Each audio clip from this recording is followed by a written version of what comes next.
often say that it's interesting that sometimes you symbolize by the words using this concept. For example, the word na and lung. Okay, when you figure out what is a lung for you, lung is someone old, probably grumpy, but na is someone young, right? You know, the Prime Minister of Thailand, when they became Prime Minister, I think they were about the same age. We call นาชาติพลเอกชาติชายชุนหวันนาชาติ For us, I think นาชาติ is very modern, very popular, very outstanding. He is quite well loved by people. But some prime minister would be called Lung, you know, due to that the distance, something, and like Lung Jiu, you know, like probably a little clumsy as well, what you call them. So that is like you symbolize, you make an image of people by using the kin terms to refer to them. So you have the word มนุษย์ป้า you know, those auntie that are so grumpy and bad-tempered and so and so. So you have this like the old lady, okay? And I personally, I don't want to be called ป้า you know. And for the English speakers, it would be very difficult to explain to them why auntie is so kind of an insult when someone is called auntie, you know, with the word ป้า, but with the word นา it's fine, okay? So let's move to the next one. Well, we make meaning with words. So we learn the language to communicate.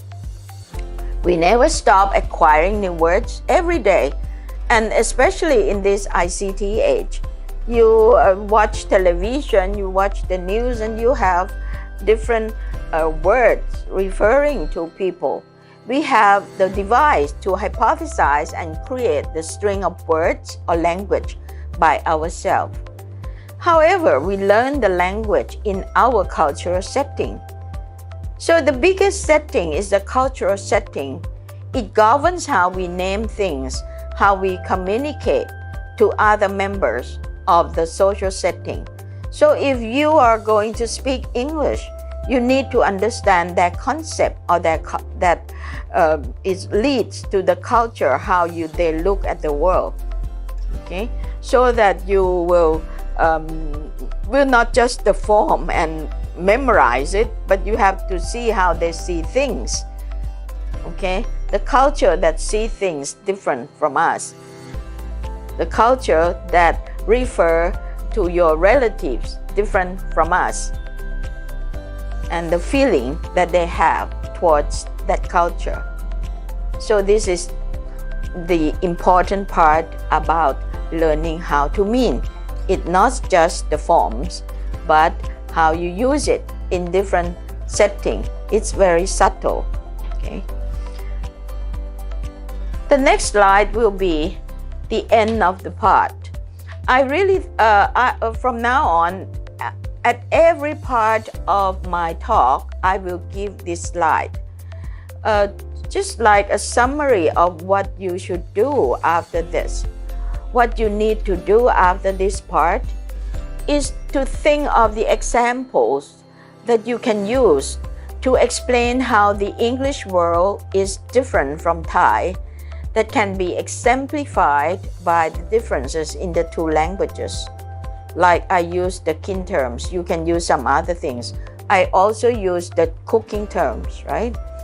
So why borrowed words are important at the present time, where the people in the world are well connected and one needs to learn more from each other in different aspects.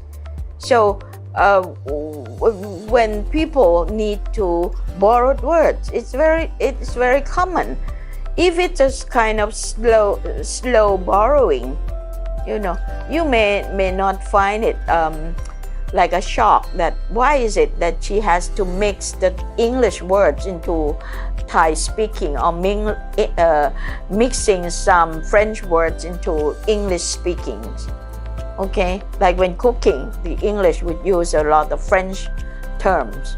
Okay, you shouldn't be that conservative, you know, because the world is getting smaller, and we get to know each other culture better. So in a way, you learn new words and borrowed words. You have it every day. You refer to in Thai we say K-pop. K-pop means the K-pops, the singers, right?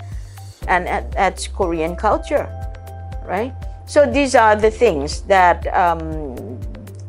we learn because the world is well connected, and it's nice to be to learn some other cultures through their words, through their language. So I hope you the best of this part, that after you watch listen to this talk, you can reflect and think more about it.